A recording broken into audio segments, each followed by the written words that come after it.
Dungeon adalah salah satu bagian dari cerita anime fantasi. Nah, di kebanyakan anime itu, dungeon seperti punya kesadarannya sendiri dan bisa nge-respawn monster ataupun harta karun secara otomatis. Tapi bagaimana kalau sebuah dungeon itu punya pengurusnya? Jadi semua hal yang ada di dalam dungeon seperti penempatan monster, harta karun, dan jebakan itu ada orang yang ngatur. Itulah yang terjadi di anime Dungeon no Naka no Hito. Cerita anime ini dimulai dari seorang perempuan yang namanya Clay. Dia pengen nyari bapaknya yang hilang di dungeon. Terus sampailah dia ke lantai 9 dungeon. Jadi dungeon di anime ini ada 10 lantai. Nah, si Clay ini berhasil sampai ke lantai 9 sendirian, alias solo tanpa party. Yang dimana party terkuat di guild aja cuma bisa sampai lantai 7. Si Clay ini jobnya pencuri. Dia punya kecepatan dan kelincahan yang luar biasa. Singkat cerita, saat dia ngelawan bos Minotaur di lantai 9, si Minotaur ini ngelempar kapaknya ke arah si Clay. Tapi Clay bisa ngehindar. Terus kapaknya yang meleset itu ngancurin tembok dungeon. Dan di balik tembok yang hancur itu ada sebuah kamar tidur. Terus Clay ngerasain aura yang sangat kuat di balik pintu kamar itu. Dan ternyata yang keluar adalah cewek imut. Dia adalah pengurus dungeon yang juga bos terakhir dari dungeon ini, yang namanya adalah Belle. Terus si Belle ngejelasin siapa dia ke Clay, dan Belle menawarkan Clay untuk bekerja di dungeon. Clay yang sedari tadi masih bingung dengan apa yang terjadi, memberikan penawaran kepada Belle. Kalau Clay menang bertarung lawan Belle, Belle harus membiarkan Clay pergi. Tapi kalau Clay kalah, Clay akan bekerja di dungeon. Singkat cerita, Clay pun kalah karena kekuatan Belle emang gak masuk akal. Jadinya Clay pun mulai bekerja di dungeon. Pas gua nonton episode pertamanya, gua kira Clay itu cowok. Ternyata dia itu cewek. Gua sadar setelah ngelihat adanya tonjolan. Ya, lu tahulah di mana tonjolannya. Di anime ini, lu akan mendapatkan penjelasan tentang gimana sistem dungeon. Kayak misalnya aja, para monster yang ada di dungeon itu bukan tiba-tiba ada aja gitu. Tapi si Belle itu nge-interview para monster. Jadi para monster itu udah kayak orang lagi ngelamar kerja. Tapi di dungeon. Ini menarik banget sih.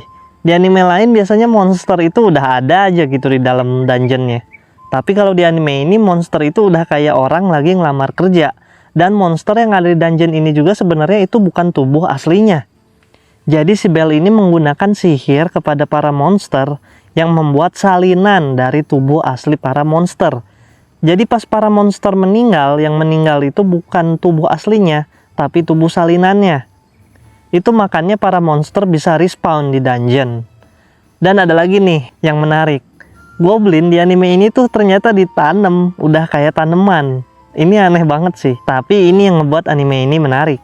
Kalau sejauh ini lu suka sama pembahasan gua, bolehlah subscribe. Anime ini sebenarnya kerasa kayak anime slice of life.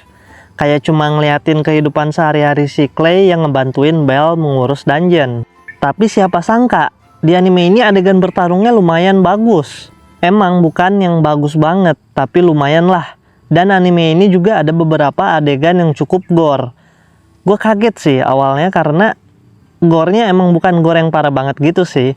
Tapi kan gue kira anime ini bakalan jadi anime yang santai, yang chill aja gitu. Tapi ternyata ada juga gore-nya dan lumayan lah. Belle itu kuat banget asli. Tapi nggak cocok sama penampilannya. Berbanding terbalik lah sama penampilannya. Soalnya dia kelihatannya kayak cewek imut aja gitu. Padahal dia itu bos terakhir dungeon. Penampilannya menipu banget sih. Gue cukup suka ngeliat hubungan pertemanan di antara Clay dan Belle. Mereka berdua awalnya sama-sama nggak punya temen. Sampai pada akhirnya mereka berdua berteman.